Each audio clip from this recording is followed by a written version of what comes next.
me Akosia, and I need to tell you this story because I can't keep it inside anymore.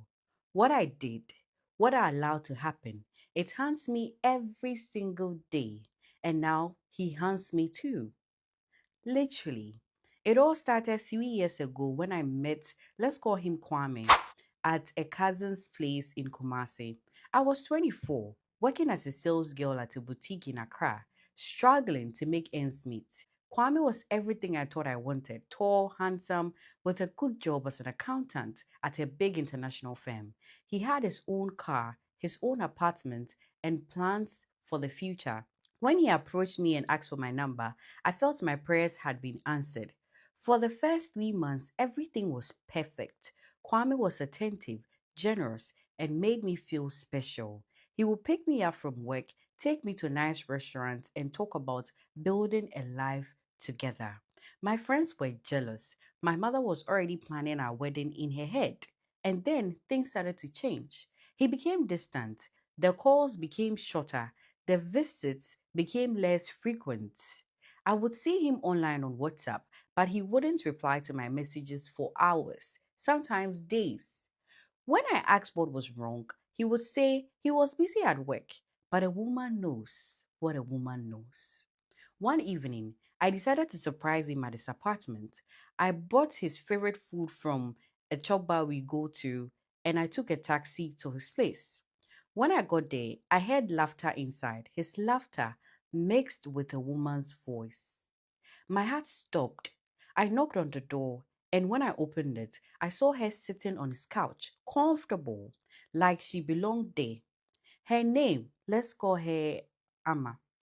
And from the way she looked at me, I knew she wasn't just a friend. Kwame tried to explain. He said she was his co worker and they were just working on a project. But I'm not a fool. The way she smiled at me, that superior smile that said she had won something I didn't even know we were competing for, I would never forget. That night, I cried until I had no more tears left. I called my best friend. Let's call my best friend Ajo. And between sobs, I told her everything. That's when she said something that changed everything. Akosia, you know what you need to do, she said quietly. My aunt in Aflao knows a powerful juju man. He can help you. He can make Kwame love only you.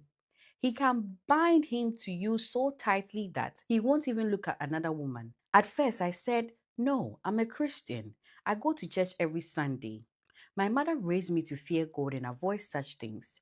But as days passed and Kwame continued to pull away, as I imagined him with Amma, as I felt my dreams slipping through my fingers like sand, that no started to sound less certain. 2 weeks after I caught Kwame with Amma, he called for a breakup. Just like that. Over the phone, he said he needed space, that things were moving too fast, that he wasn't ready for commitment. But I knew the truth. He had chosen her over me. I felt like my world was ending. I had invested so much in this relationship: my time, my emotions, my dreams. I had already told my family about him. My younger sister looked up to our relationship, and now I was going to be the one who couldn't keep a man, the one who lost him to another woman. That's when I called Ajo back. I want to see the Juju man, I told her.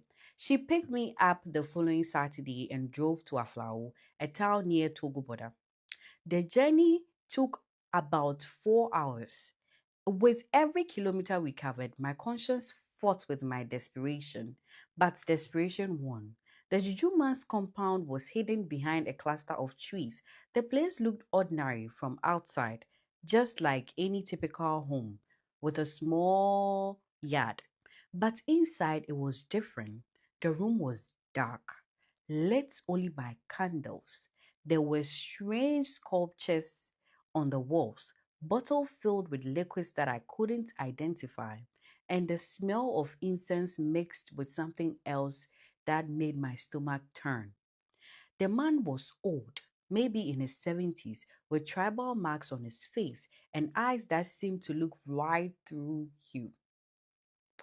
He spoke Ewe mostly, and Ajo translated. Why are you here? He asked. I explained everything about Kwame, about how he left me for another woman, about how much I loved him and wanted him back. He listened without any expression, then nodded slowly. I can help you, he said through my friend, but you must understand what I give you is powerful, very powerful. Once you use it, his will becomes yours. He will love you and only you. He will obey your every word. But he paused and his eyes locked onto mine. But there are rules. You must never, never use this power to harm him directly. You must never command him to do something that would result in his death. And most importantly, if he dies while under the charm, his spirit will be bound to you. He will follow you everywhere, even into death. I should have walked away right then. That should have been my sign. But I was angry, hurt, and foolish. I convinced myself that I would never do anything to harm Kwame. I just wanted him to love me again. What could go wrong? The juju man prepared the charm. It was a small leather portion filled with herbs, some powder, and other things I didn't want to know about. He gave me specific instructions. I needed to put some of the powder in Kwame's drink, and he will be mine within 3 days. The cost was about 3,000 Ghana cedis, money I didn't have. I had to borrow some from Ajo and promise to pay her back. As we drove back to Accra, the pouch felt heavy in my handbag, like it weighed more than just herbs and powder. Getting Kwame to drink something from the powder in it was easier than I expected. I called him a few days later, crying, begging for closure. I told him I needed to talk one last time to understand what went wrong. He agreed to meet me around Osu. My hands were shaking as I stirred the powder into his Fanta when he went to the washroom. The powder dissolved completely, leaving no trace. When he came back and took a sip, my heart was pounding so loud that I thought he could hear it. We talked about an hour. He was cold at first, distant, explaining again that he wasn't ready for a relationship. But then something changed. His eyes softened. He reached across the table and held my hand. By the end of the evening, he was apologizing, saying he had made a mistake, that he realized how much he missed me. Within 3 days, exactly as the Juju man said, Kwame was completely devoted to me. He broke things off with Amma. He called me every hour. He showed up at my work with flowers. He introduced me to his family. He even started talking about marriage. At first, I was thrilled. This was what I wanted, right? But then I started noticing things that made me uncomfortable. Kwame would stare at me with this intense look, like he was in a trance. If I said I didn't like something he was wearing, he would throw it away immediately. If I mentioned I was hungry, he would drive across town, even at midnight, to get me food. If I was upset about something, he would do anything, I mean anything, to fix it. One time, I mentioned that my manager at the boutique was difficult. The next day, my manager called in sick. The day after that, she quit. When I asked Kwame if he had done something, he just smiled and said, I took care of it. No one should make you unhappy. I should have been alarmed, but I told myself it was just him being protective. Deep down, though, I knew this wasn't normal love. This was something else. 6 months into the new version of our relationship, I realized something disturbing. I had become addicted to the power. It started small. I would test the limits to his devotion. Kwame, I don't like that your friend came to visit without calling first, I would say. And just like that, Kwame would cut off a friendship that he had had since secondary school. I wish I had more money to save, I mentioned once. The next day, Kwame emptied his savings and gave it to me. When I protested, he insisted, what's mine is yours. Your happiness is all that matters. The scary part, I started to enjoy it. For the first time in my life, I felt powerful. I felt in control. All my life, I had been overlooked, underestimated, struggling. Now, I had a man who would do anything for me. Anything. My friends noticed the change. They asked, what have you done to this man?